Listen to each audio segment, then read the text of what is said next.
What's up, everybody? Welcome back to Couple Things with Shawn and Andrew, a podcast all about couples and the things they go through. Today it's just us, guys. Again. Just you and me and Shawn.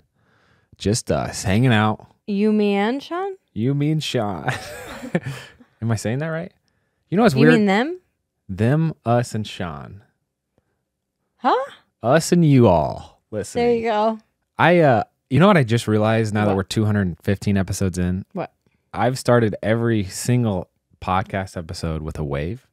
And Really? And yeah, podcast is just an audio format mostly. So am I a goofball? Yes. Yeah. How was this week? Let's start with a little debrief since it's just us. This week was wild. It was busy.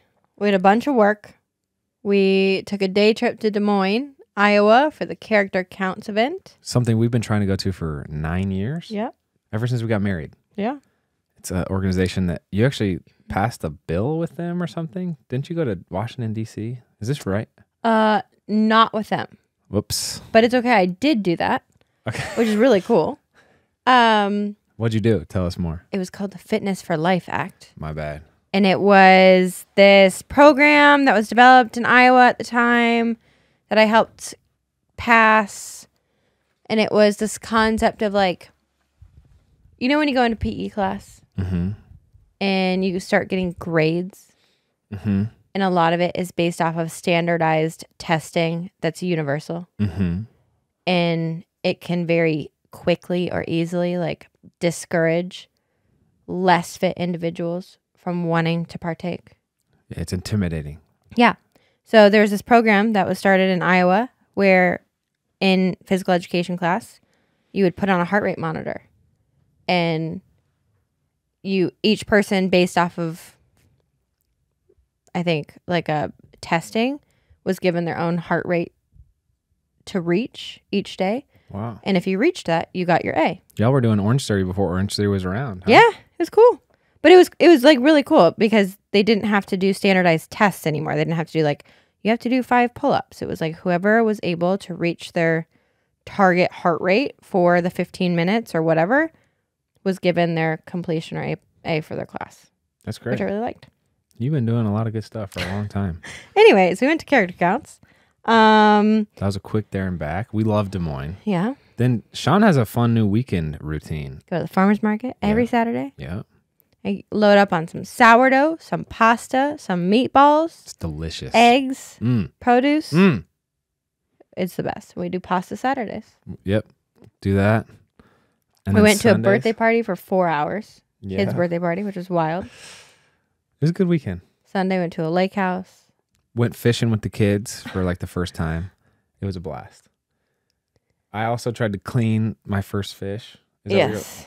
and it might have scarred Drew because she kind of saw part of it, but it didn't. she didn't. I told you. Did you not? No. What? Wait, what happened? Did I tell everybody else about this except for you? Yeah, probably because you were in the middle of butchering the thing. So you were starting to like fillet the fish, and it wasn't the smoothest operation. We didn't have sharp knives. It's a little bloody. And I was like, okay. Drew and Jet were both standing over there. And I was like, this is fine. They can be a part of this. And within like 5 minutes, I see our other friend out there, Walker, bringing Drew over to me. And Drew looks sad.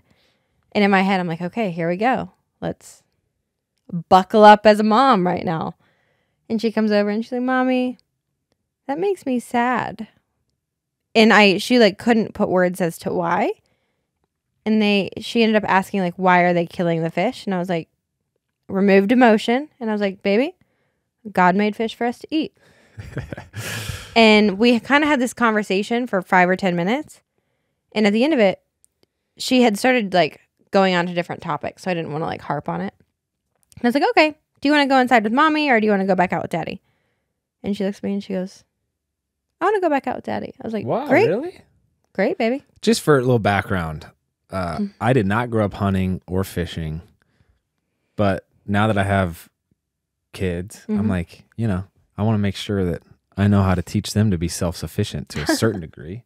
And we got to learn all these different things. And I've never cleaned a fish. So on Sunday, we did that. You did have someone with you who knew how to clean a fish. Yeah, so you were being directed. Yeah, it was a tutorial. And so it was good.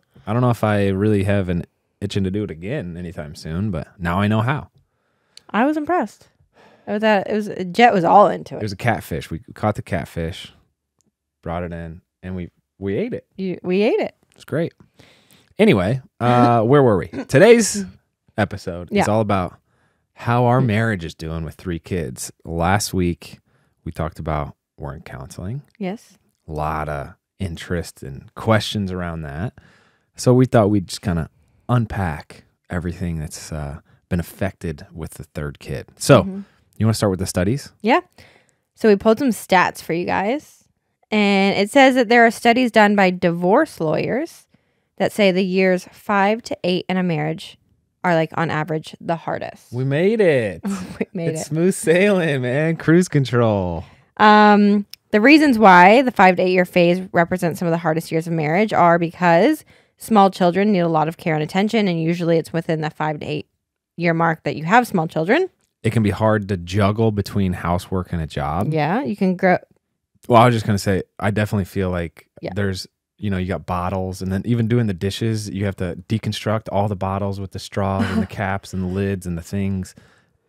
While even you have kids screaming at you. Small things become more complex or more voluptuous. It also says you can grow in your differences and resentment. I definitely think kids are one of the most polarizingly,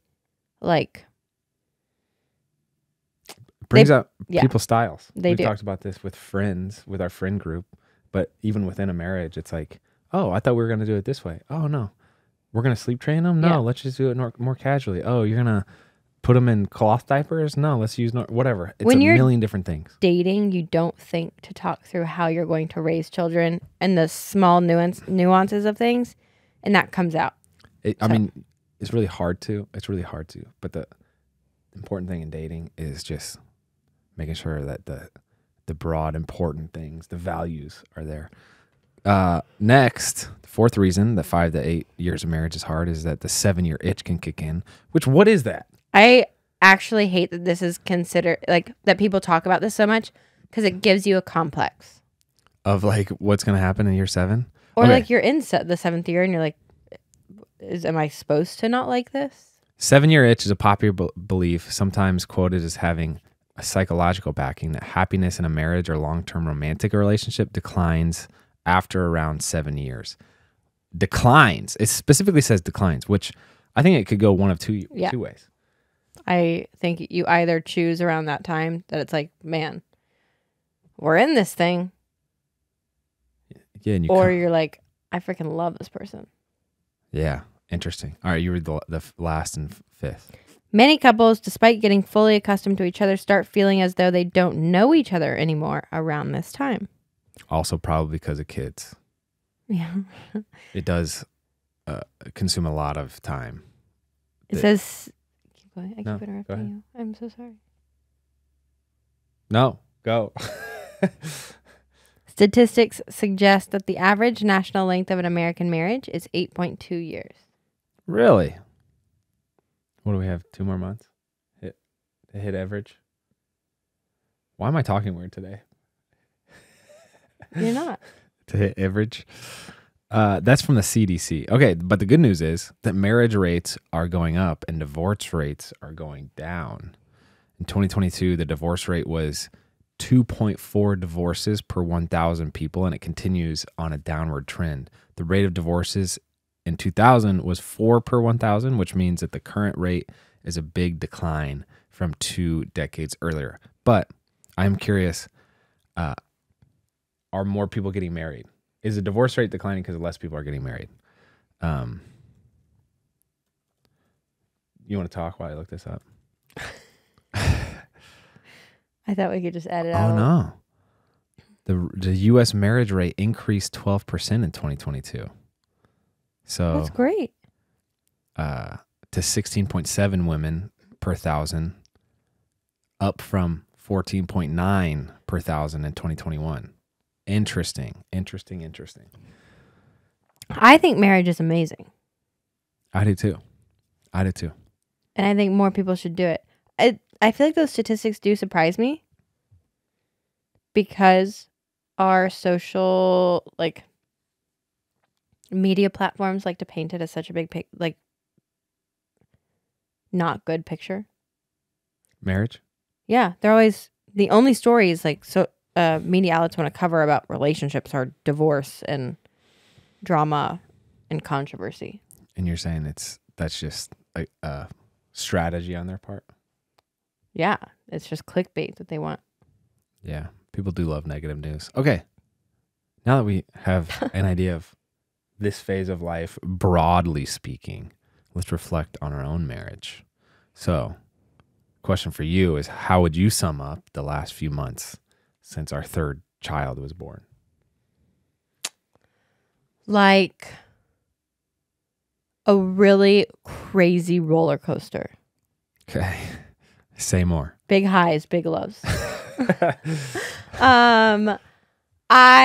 Bear has been interesting because if you were to meet our little bear right now, he is the sweetest, easiest, most amazing little guy. That boy smiles when he sees you, makes eye contact like you wouldn't believe. I feel like he's excited to see me. It's so fun. He locks into your soul. It's amazing. But the first solid 2 months, solid 8 to 10 weeks, he was not like that. He was our first like colicky baby. And because of that, we had some stressors that we had never dealt with before, and we didn't know how to like work through. We both had a really hard time bonding with him. We both had a hard time trying to figure out the frustrations and how to help him. And we both didn't know where to start because I feel like after 2 kids, after going through so many things, you feel like you kind of have it figured out. And then all of a sudden it's like you don't have anything figured out. And I can honestly say selfishly, from the mother's perspective, I cared about nothing else for the first 8 to 10 weeks except for figuring him out because it was so hard. I was so consumed that I couldn't put any attention on my husband, my family, my well-being, anything. I just needed to figure him out. And I felt very hopeless, and it was really hard on us. You thought so? I'm curious which transition from 0 to 1 kids, 1 to 2 kids, 2 to 3 kids, did you feel like was the hardest on the marriage? Was the hardest for you personally? And any other hard that you want to apply on there? After this, I want you to answer the first question. Okay. I think the hardest on our marriage so far has been 2 to 3. I don't think it would have been the hardest transition had he been like the other babies. Like there was a glimpse there at the beginning that we could like handle 3 pretty easily. It's just it wasn't the number, it was the circumstance. Yeah. And I think it was the hardest because, one, we were so tired. Just like any extra time or effort we had went to the other kids. And so we would get to the end of the day and we'd have some disgruntledness towards each other. And instead of trying to figure it out, we were both just like, I'm too tired to do this. And that's honestly when we were like, I think we need counseling because 1, that's not a good sign that we don't have enough energy for each other to figure it out. And 2, instead of trying to like work through this in a long form way, let's just go get a professional's help so that we can cut through the extra noise of trying to understand what we're saying and really help each other. Yeah. And we also need to do it just because we need to break routine. Like you're always going to fill your time with something. At least we definitely are more prone to filling our time with something than not. So we need to fill our time with counseling. I would say 2 to 3 was hardest on the marriage. 0 to 1 was hardest personally. Because when you have your first kid, it's like a changing of the guard. You know, you really gotta die to yourself and what you thought.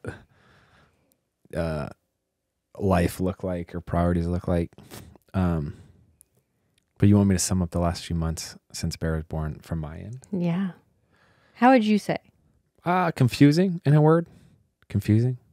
It's different. Like, it's so fascinating. Your perspective is zoomed in and so internally focused on navigating the kids thing. A lot of that goes unspoken, which then leaves me confused. Mm-hmm. And I naturally probably have more of a, hey, let's go take the kids out, or, you know, like outward focus from the house. Right? We're still both standing there. I'm trying to paint this picture. We're both standing there in the house with their family. You're focused on the kids. I'm focused on where we're going, kind of, you know, Mm-hmm. which is a beautiful teamwork. Mm-hmm. But I think what we were missing is sharing each other's perspectives and at least trying to get on the same page.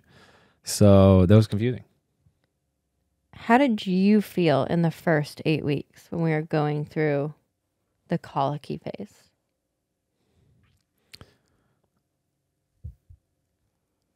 This was the kid that I felt least able to help, in the sense that, like, you were breastfeeding him, and you wanted to, so I couldn't take him to bottle feed like I did with Drew.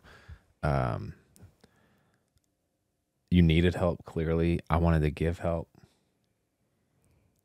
but I don't think you knew exactly. Like, you didn't want to delegate tasks because you're already so consumed with this. Mm-hmm. So yeah, it made me sad. It's like you're sitting there. I'm like, I want to help, but I don't really feel invited into the situation. I feel like I'm the backboard for a lot of your emotions, kind of, you know? And it's like, okay. I hope you see that I'm just here with you in this and not trying to make it worse, even though I probably would sometimes, you know? I'm sure I was annoying. Maybe you felt like I was breathing over your shoulder, whatever. So, I mean, it was hard. It was like, I listened to a song, Everything's Gonna Be All Right, on repeat for like 8 weeks. Cause I was like, you know, I need somebody to tell me it's gonna be all right. It's a grind out here sometimes, you know? I'm sorry we went through that. We're better for it though. I'm freaking glad. know. I'm glad we made it through it. I know. To explain kind of the situation with Bear, so I can paint a picture for you guys. The first 8 to 10 weeks, Bear had a really, really hard time feeding. So he would scream bloody murder every single time I tried to nurse him, but he also couldn't take a bottle. So it was really, really difficult to get him fed. And this was every single feeding. In between feedings, if he was awake, he was screaming. We called him like a little red bomb because he was just so uncomfortable and not happy that we just were desperate to like rock him back to sleep always. Quite frankly, Shawn does not thrive when a kid's crying. To me, whatever, I guess, I don't know why. My disposition is, it bothers me. I want to diagnose a problem, but I can like be around the crying. You can't. You need to like separate yourself from it. And also, you very much want to solve it and be their comfort. Mm-hmm. So it's like when the baby's crying, you're sad on the one side or worked up because the baby's crying, but also can't separate yourself. So it's like a prison in some sense, Mm-hmm. you know? And I had this immense guilt and shame. There's this like feeling when you have an infant of, I'm the mom. I should be able to fix this. It's something I'm doing that is not right for him. And I'm either causing it or not fixing it. And like the guilt, the shame, the sad, like the postpartum depression, all of it. It was just so hard on us. Okay. A company we've been wanting to tell you about, something that we gifted to Andrew's mom for Christmas, is No Story Lost. No Story Lost is an amazing company. They take your parents' stories and they turn them into coffee table books with stories that they garnered over several interviews and pictures that you give them.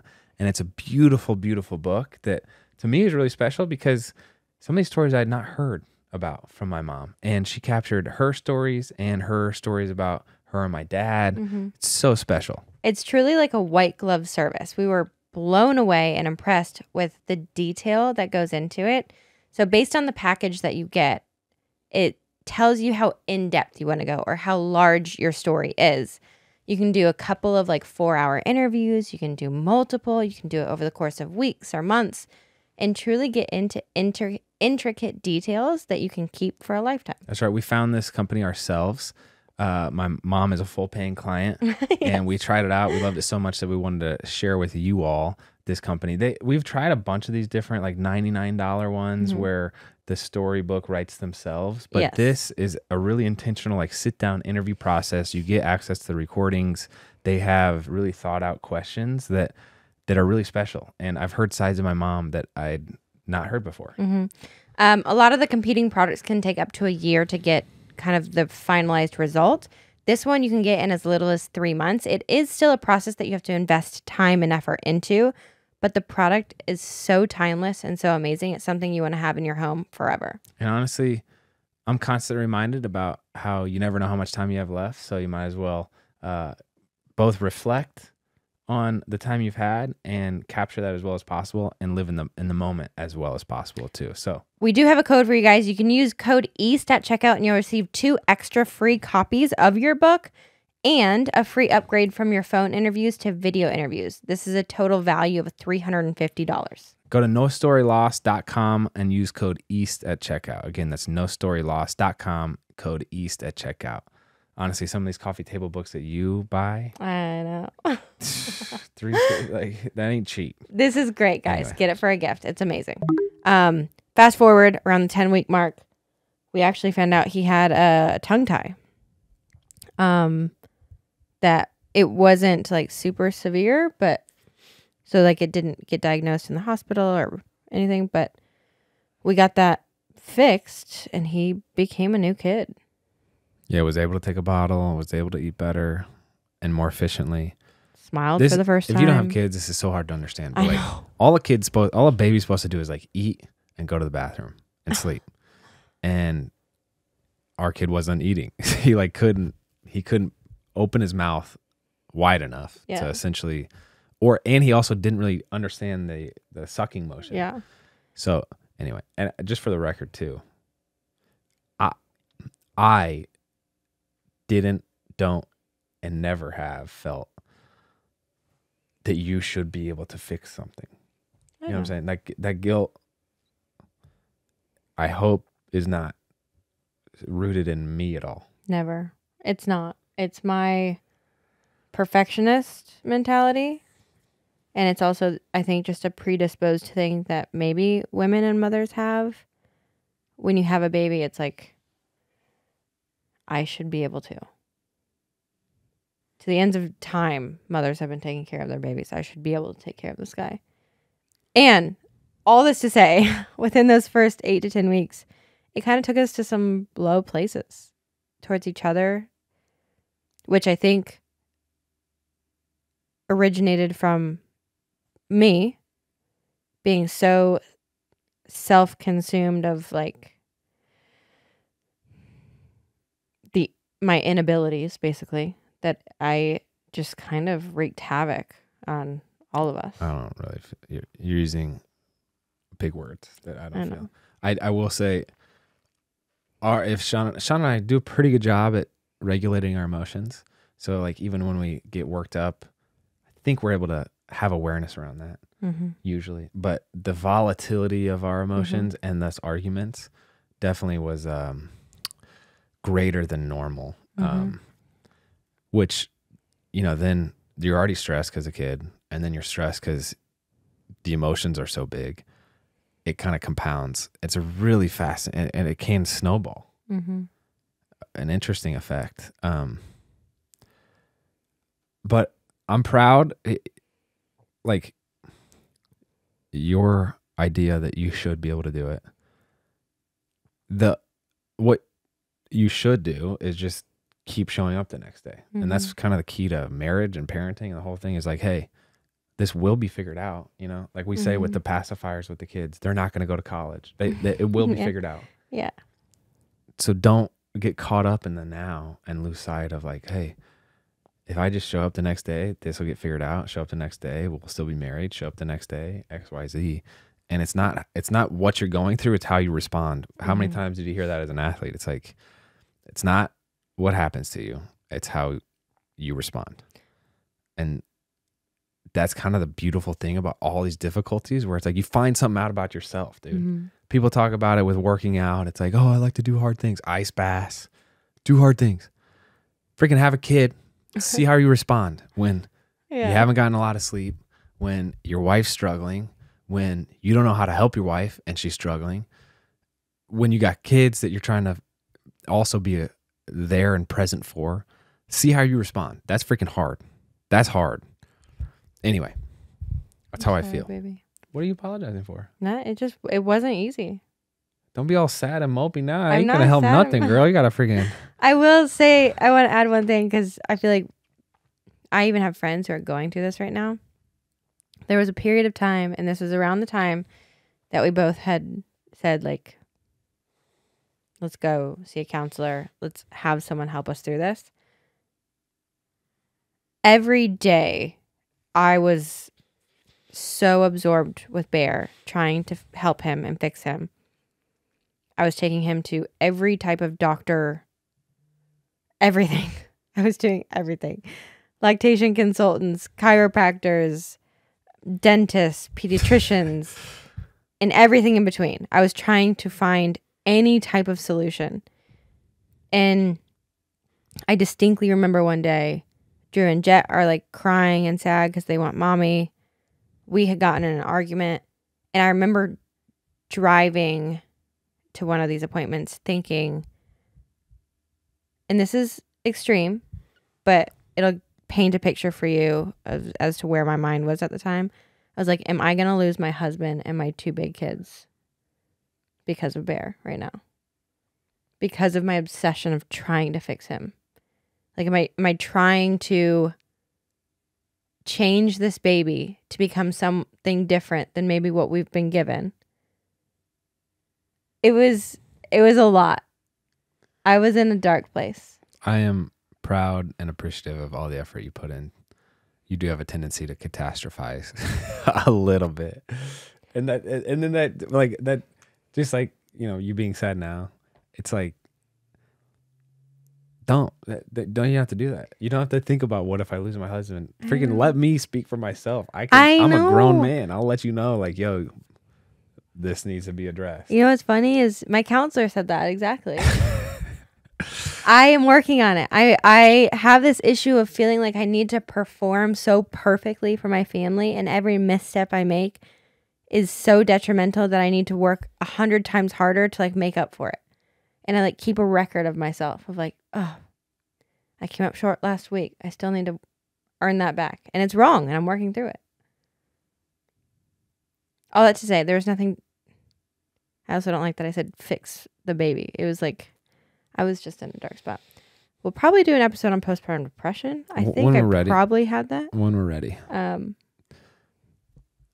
Moving on. Some professionals say when your kids are 0 to 2 years old, it can be the hardest on a marriage. But when you have kids back to back, there's always one in this age range.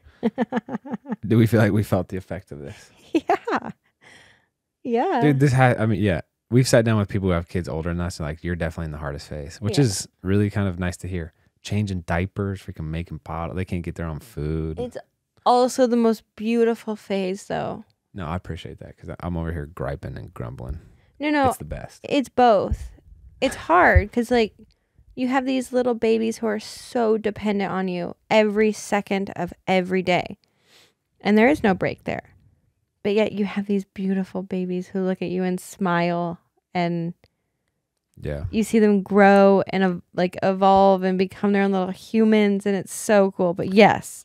I was struck by, I was in church last week, and there was a family there that had a 1-week-old baby, 1 week old. And they walked in, and everyone around them was like smiling and like, wow, congratulations. And like so eager to be with and see the baby. But the parents were like in it, you know, they were in the fog. And I was just kind of struck by that contrast of the outsider versus the insider perspective of this really is the most beautiful phase of life. And we feel that, I would say, the majority of the time. Mm-hmm. But it's also such a challenge. It's like beautifully designed. The sweetest phase of life is also the hardest to sit and be present in. Like, we freaking distract ourselves in an escapist type of way. It's like sometimes you're just tired and you just want to not hold a kid and you just get on your phone and you scroll because, like, I don't know, you just sometimes want a mental break. Yeah. Yeah. But it is this magic period. Anyway, it's just, I was like challenged by it of, man, I really just need to enjoy where we're at. So yes, we felt that. Next, do you feel like your identity shifted after having kids? Did that affect your marriage? I always say it's different being married to a mom, bro. Like, it is. Shawn is obviously intense, as you can see with her background in athletics and dancing and all the things. Her intensity in being a mother and protecting her kids, it's like, I can even get in the way of that, you know? And it's kind of cool to see, but also it deserves respect and reverence of like, all right, I need to be aware of this. So I think I drastically changed after having kids. I think for so long of my career before kids, I lived in this life where I was coached by other people. Everyone made decisions for me. Everything had to go through agents and lawyers and coaches, and that I pretty much, for the most part, didn't have to make decisions. And I felt like that was kind of my identity and who I was, of just tell me what to do. I'll do it. you'll do it to the best that it's ever been. Seriously. Yeah. But then you have kids and all of a sudden it's like, no. You're now making every decision for someone else. And it was just like something changed. I was like, it is now my mission in the best possible way to be the best possible parent for our kids. And You've done a great job. thank you. I did change a lot though. And I can only imagine how hard that was. It's just hilarious. It's like you're married to your girlfriend or your fiance, your best friend. You're married to him. Then you're married to your wife. And then you're married to a mom. You know? And it's like different. It's a different game. Still best friend? 100%. Yes. Okay. So although having kids can be hard on the marriage, in what ways do we feel like it's brought us closer? It's like you just drill down and I think are confronted with the seriousness and the severity of life in the best way. You know, it's just like when you lose a parent or a loved one, that's not like what you want to spend your weekend doing, you know? But it's the best. It's like, it is a necessary, humbling, you recognize, okay, well, this is what life is and this is what it's about. And it's like, there's something beautiful about doing that together with somebody. I also just cannot imagine being in this without a teammate like you. I got you that Mother's Day card, the teammate. And I just love, we're good. I still haven't seen it. I thought you said, okay. I love how we're a team. Like, we really are. You are internally focused. Again, I'm more externally focused. Both are needed. You are detail oriented when it comes to the kids' lunches. I'm more like, hey, let's make sure we don't lose freaking the fun and things in the midst of this, right? You're more careful. I'm more, hey, let's push the limits. Both are needed. That's so fun to yin and yang this thing, to shake and bake, as they say. How has it brought us closer? It has been the most special experience in the world. And I don't say this enough. I don't give you enough credit verbally. I don't tell you enough. I fell head over heels in love with you because of your carefree, attitude to life. You just like don't care what other people think. You are so driven, but like have so much fun doing things. And to see how you have changed and grown and matured into a husband, but into a father, is the most special thing in the world. I will never forget sitting down and doing one of our first YouTube videos when we were having Drew. And we did them separate. And it was, what do you hope this kid, because we didn't know it was Drew at the time, like, it gets from Andrew. And I hope our kids are you. You are the greatest leader of our family, the goofiest, most amazing dad that's does the work and helps, and you teach them and you play with them and you love them, and it's so cool. So I think, how has it brought us closer? My appreciation for you has grown exponentially since the day we got married. Thank you, babe.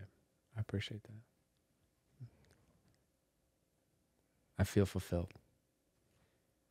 Warm and fuzzy on the inside. I want to try to verbalize this because this is important. And I think this is missing in the dialogue of marriage, parenting. It's not what happens to you, it's how you respond to it, right? Mm-hmm.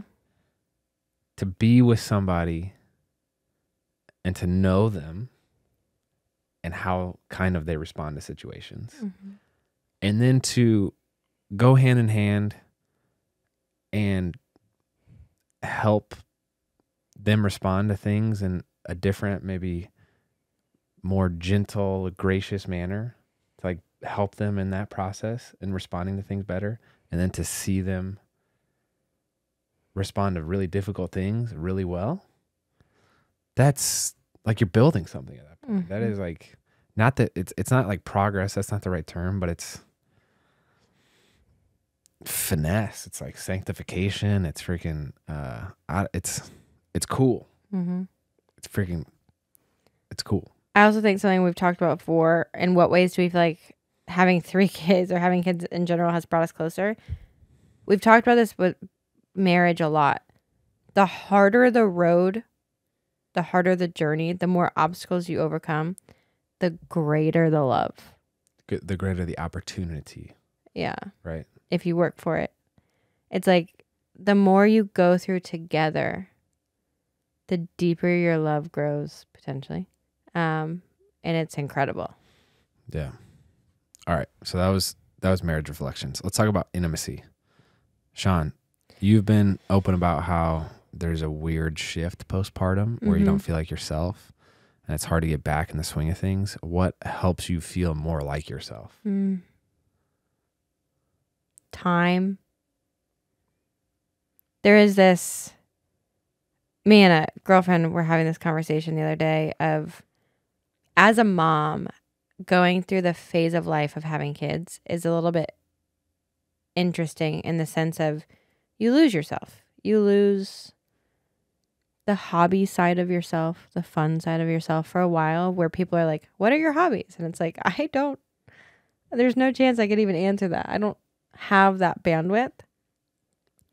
So with the intimacy side, and like specifically, what helps me feel more like myself is like, with every day, with every week, with every month after I have a baby, when I start getting back into working out, when I start being able to leave the house and go grocery shopping, when I start to feel like that routine is coming back, I start to feel like myself again, which gives me more confidence, which gives me more connection, which makes me feel like I have more room to breathe, and all of it. It just takes time. I'm proud of you for how you've navigated that, because it's there's like a pruning process that happens where you can't do all the things you were doing before. So what you choose to resume and to plug back into routine, one, takes a little bit of courage, because a lot of those things you take a hiatus from, friendships, hiatus from, fitness, hiatus from, like a lot of things you step away from, and then you have to re-engage and re-enter that.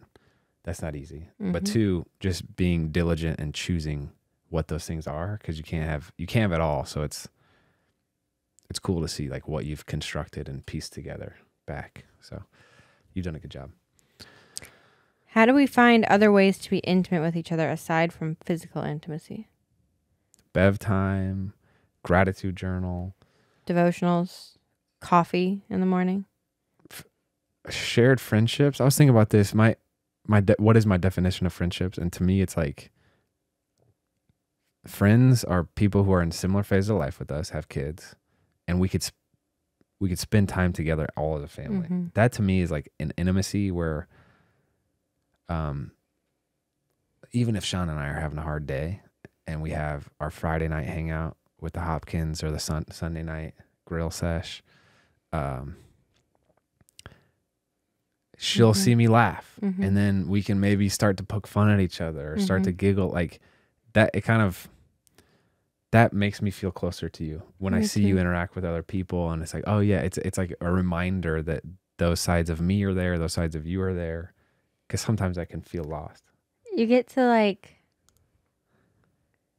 how do I explain that? It's like for a split second or for an hour at night, I get to watch you from a side.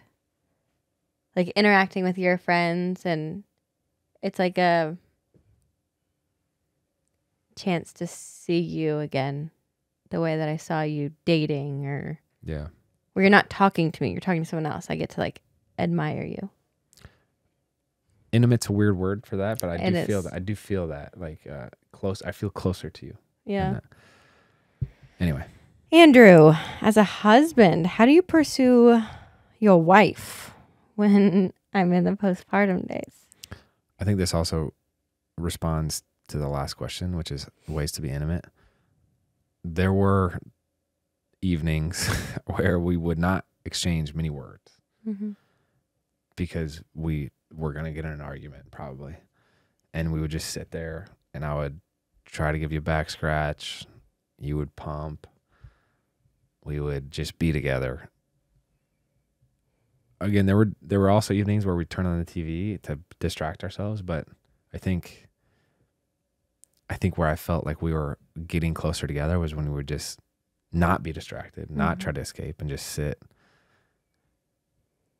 And like, we're both digesting the emotions or the chaos of the day, and you're just doing it together in the silence, So sometimes that's what it's needed. I think also this is where like routine is important. And it's like, okay, I'm going to get you flowers. You kind of said some hurtful things this morning. I'm going to get you flowers, I'm sorry. And then also my last thought. I have tried to, and I hope you felt this, be wildly supportive of anything that you want to do outside the house. I feel that for sure. Hey, I want to go work out. Of course, absolutely. Take your time. I feel that. So. Wholeheartedly. But pursue definitely is kind of an accurate word. I think it feels like you're running and I'm having to pursue you after. And it's like, all right. People talk about marriage takes work. Pursuit is it. She's running after the kids. I'm running after her is what it feels like. Go ahead. I do think it feels the same for a wife though, because I feel the same way. I feel like I'm running after like 3 different categories at the same time. I'm like running towards myself, trying to like get myself back, trying to run towards the kids and take care of them, and also try to pursue my husband again and find that relationship. So it's juggling. What are some tangible tips couples can do to pursue each other in the craziest seasons of their lives, like having kids? We told the story of when we were going through our goals and our goal setting and how we're really rigid with, hey, we want to hang out with friends 4 times a month. We want to go on date nights 4 times a month, church for, 48 weeks out of the year, go back to see my family at least once every other month, and like had all we structure out all these things. We could share that template for goals again if you want. But someone came up to us after we were describing this on our tour, and they were like, don't you feel like you lose the spontaneous and whimsical side of life by being so structured? And my thought is like, yeah, you do. But I, for one, don't thrive when there's not structure. My MO and my instinct is when there is free time, I'm going to blow it playing video games or social media. When there is... You're going to play video games? Whatever. I'm just saying, I don't use it responsibly, you know? When there's extra money, my tendency is to blow it, you know? It's like, go spend it. So being structured, being committed is important to make sure that I am tied to my goals long term. I say that because one tip I have is be structured and say every Thursday, date night, every Sunday, church, every night, praying, every morning, breakfast, whatever your routine is together, and do that together. Because that way, whether it's a good or bad day, whether you guys are vibing or not vibing, you can point to this routine, this third thing, and say, hey, I know it's a bad day, but this is what we do. Every morning, we get breakfast together. I know it's a bad day, but this is what we do. We get dinner together every week. And it's like, it makes it less awkward, less effort on your part, on the one hand, in one hand. Because it's, there's less friction. It's like, no, he's right. This is what we do. And then that's my tip. How'd you like my tangent there? I loved it. I think it's interesting. You don't play video games or blow money, but it's okay. Because we've been structured. You would play video games otherwise?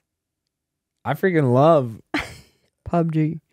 Yeah. I would say a tangible tip. And I'm telling you, gambling that would be my vice. That would be it. Of all the 7 vices, gambling would be it. Let's make sure that doesn't become something. 100%. Okay.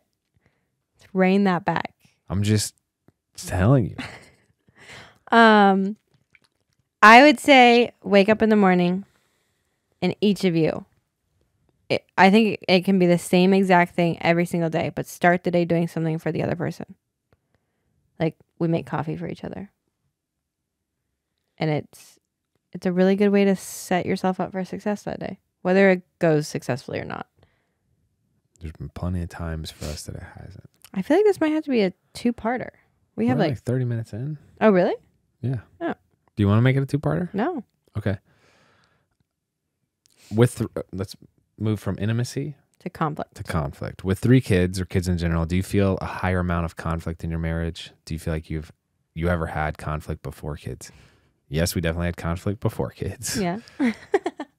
Really? About what though? I can't even think of. Dogs. Literally, we always used to talk about dogs was our biggest conflict. Tidiness. I'm not tidy. Sean's tidy. Yeah. What? Family. Like how often we're gonna go be with. It all feels so insignificant. I know. It'd be easy. There's definitely a higher amount because there's more. You've now introduced kids, which are something that you both care about more than anything in the world. So the stakes are very high. Emotions are very high because you care so much. So there's more things to like butt heads on. More decisions. These kids don't do anything by themselves. So are you going to take them to daycare or not? Okay, that affects the budget. Are you going to take them to gymnastics or not? Okay, do we really want them doing gymnastics? Whatever. There's like so many things. And the duration of time you have to work out that conflict is less. So I think it like hurts more in some ways because you're like, oh, well, this might not be resolved for a while. We can't just sit here for 2 hours. Anyway, how do you make sure conflict doesn't turn into resentment? I think it's a choice. Say more. I think you have a choice in your head, in your heart, to say something repetitively negative in your heart that turns into resentment. Or you have the choice to assume the best, brush it off, work through it, and move on. Yeah, I think about this idea of being charitable or generous in your marriage from like an emotional standpoint. And this is it. It's like, I'm going to assume the best about Shawn. We just had this conflict, but I'm going to assume that she didn't intentionally wrong me. That's like, that is being charitable mentally. Because otherwise, if you think that that person who you live with, who you spend time with, make all these decisions with, is actually not your teammate and is a tyrant, that would lead to resentment 100%. So it's a psychological game. Literally, you have to make the choice and say, both of these things can be true.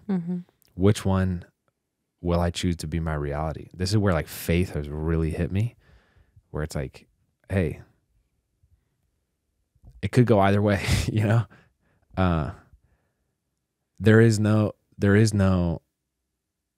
black or white here. So I'm going to plant my flag and say, you know, I believe the best. The next question says, if you feel resentment start to creep in, how do you combat it? I actually think this is something we started to do a few weeks ago, like before counseling. I was noticing this and we've actually fixed it. But we were having arguments where we were saying, why did you assume that in me? And it's interesting how if one person assumes something negative, it only makes sense for the other person too. And it's just this downward spiral going back and forth and back and forth. And I would say, how do you combat it? Stop it in its tracks. Immediately assume something good in the other person, and it will now go back and forth good. Does that make sense? Yeah, it's hard, but it's a practice. Or at least it's probably hard to assume something good about the other person, but at least stop the snowball. Yeah. The domino effect. Yeah. How do you combat resentment? Again, I think the soul follows where the body goes, kind of. And it's like, you practice love, you're going to start to feel it. I'm going to wake up, I'm going to make Shawn a coffee. I'm going to make her breakfast. I'm going to do these things. And she'll either start to love me, or I'll be so invested in this thing that, you know, that I'm going to love her anyway, because I'm too deep in it, you know? This is a hypothetical. What hypothetical? That you would love me? No, like hypothetical scenario, but that's not actually happening, right? I don't make you breakfast. That's true. Do we have the same conflict resolution styles? No. I want to beat a dead horse. All day, bro. She could revisit that. It's great. And I honestly... I'm working on it. I'm working on it. I probably downsize issues. Because in my mind, I'm like, oh, this will be okay. It's no big deal. It's going to be fine. And that doesn't do the current issue justice. So my conflict resolution is like, brush by it. Yeah, because it'll just go away on its own. Pretty much, yeah. Yeah. It is funny. My counselor did say that about me too. What? She's like, why don't you trust it the first time? I'm like, huh? It's a good question. Our conversations could be much shorter. They could. Andrew, it hurt my feelings when you did this. Hey, I'm sorry, babe. I didn't mean to. Done. but why did you do it? No, but you hurt my feelings. Hey, well, if it makes you feel better, I was told to start practicing ending it the first time. Okay? So I will. You know what's great about marriage is we got the freaking timeline to get some reps in. Moving on. Speaking of counseling. What are we currently working on in counseling? It's fascinating. So we're doing biblical counseling, which I can't imagine doing any other type of counseling. No. My perspective on other types of counseling is sitting there and talking about how people have wronged you and amplifying hurt feelings, pretty much. Biblical counseling is like, we pretty much like, we'll read the Bible with somebody. Somebody reads the Bible to us. We'll like do these follow along prayers, which is interesting. And they'll be like, all right, it looks like you need to forgive Shawn for this. And then they'll like walk you through this prayer of like, I forgive Shawn. Repeat after me. I forgive Shawn for assuming the worst. I forgive Shawn for assuming the worst. It's called Rock House. We could probably link it. I think they're nationwide. You'll also walk through like why you got defensive or offended or where it originated from and why you feel that way. And you go back into your childhood and like, it's been amazing.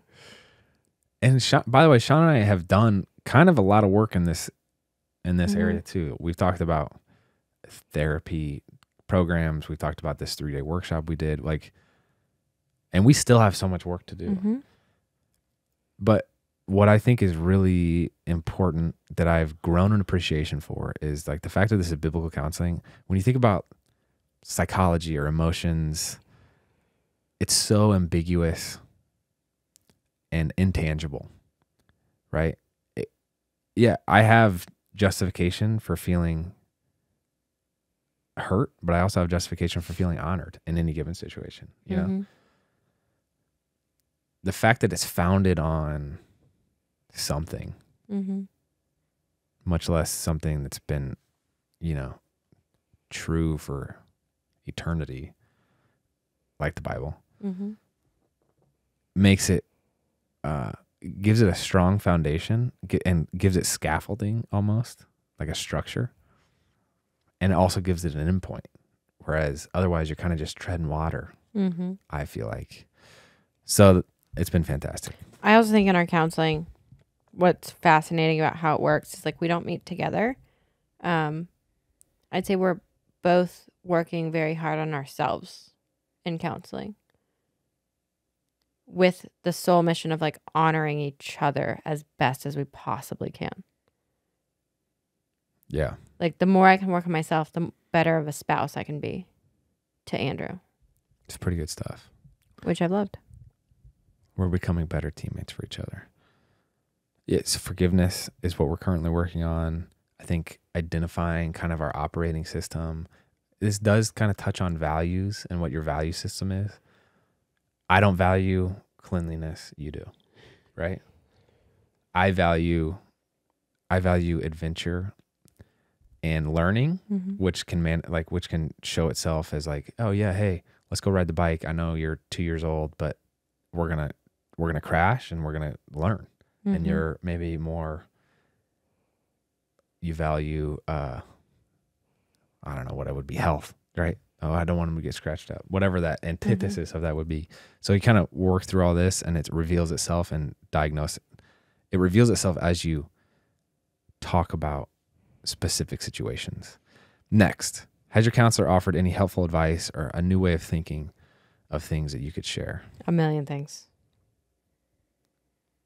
I don't know how to share them. One that I was struck, I literally was brought to tears by. He said, you look to Shawn for your identity. And I was like, yes, I do. I want to. I literally want this. Consciously, I desire that. She's my wife. Like that's the one relationship that I do care. You say I don't care about what other people think. I do care about what you think, and I want it to be. You're my freaking wife. It's the most intimate. And he's like, you can't do it. He's like, you need to be healthily attached, but also healthily detached. She's gonna not always have the most accurate appraisal of your identity. And I'm like, frick, dude, that's crazy. That's one thing. I would say mine is like a lot of my issues are like performance based. I do something wrong. Like, how do I say this? I do Andrew an injustice because each day I feel like I have to re-earn your love, which is not respectful to Andrew because I'm not like solidifying a solid enough foundation in how I see myself and how like God sees me to truly not hold that as like a toss up. That's always thrown me for a loop. 'Cause I'm like, you'll ask, do you still love me? I'm like, we're not operating off the same definition of marriage, of love, of security, of what this means. To further that a little bit, though, it's been interesting because when you're listening, you might not be into biblical counseling, but for me, it's been really eye-opening because I've gotten to learn so much biblically about this concept of like unshakable love. Which that's not really your background. It's not. Yeah. And being raised in such a cutthroat sport where literally every day I had to re-earn my spot, I've also learned that like I idolized and put too much of my value in the control of like my coaches and the people who selected teams and judges, to where I thought that could always be taken away if I didn't perform well enough. So that's something I'm working on. It's so fascinating. A lot of it is talking about your parents, how they raised you. I talk about my dad and how that dictates my perception of God. And like you really do realize that your past informs your present, but it doesn't have to define your future. And so a lot of it is just like, okay, how is your present being defined? And then the next question we have on this to talk about is, what's your goal in counseling? It's like redefining how you're interpreting the past that affects your present in a way that aligns closer to what you want your future to look like. Did that make sense? Mm-hmm. It kind of felt good to say. It was incredible. It kind of felt good to say. I was like, did your guy tell you that, or did you just come up with that on the spot? No, we're winging it. Some people feel ashamed in going to counseling, but we're very open about it. Why is this important to you? Because is that still a thing? The people talk about the stigma of counseling. Is that still a thing? I think it is. Okay. I would answer it this way. Nothing is more important to me in my life than my marriage. If counseling helps my marriage, heck yeah. For sure. I will do anything on the face of the earth to preserve this forever. If even trying counseling helps your marriage, yeah, then you should give it a try, right? Mm-hmm. Yeah, that's why it's important, because our marriage is important. It'd be like being ashamed of a Band-Aid. It's like, is that a bad analogy? No, I like it. I was waiting for you to. No, I was trying. I didn't know where to go with that. All right. Would you recommend that every couple goes to counseling? Why or why not? Yeah, my brother, who just got married last year, asked if he should do this. Yeah. Why not? Yeah, but it definitely comes in phases, right? Like, or like, so like newlyweds, we did premarital counseling. Clutch, so important. As new variables get introduced, I think it's important to revisit those and how that's affected things. Mm-hmm. So I don't think it necessarily needs to always be ongoing. Oh. There should probably be like consistent check-ins, like back to a routine. You should probably have, hey, when life feels steady, I'm going to go to counseling twice a year or whatever. Yeah. But in this phase of life, I can't imagine not having started this now. I also think it's a way to learn more about each other and to learn more about yourself. Yeah. And going back to the ashamed thing, sorry, I just got. No, it's good. I don't think people should feel ashamed. But like, I think there's something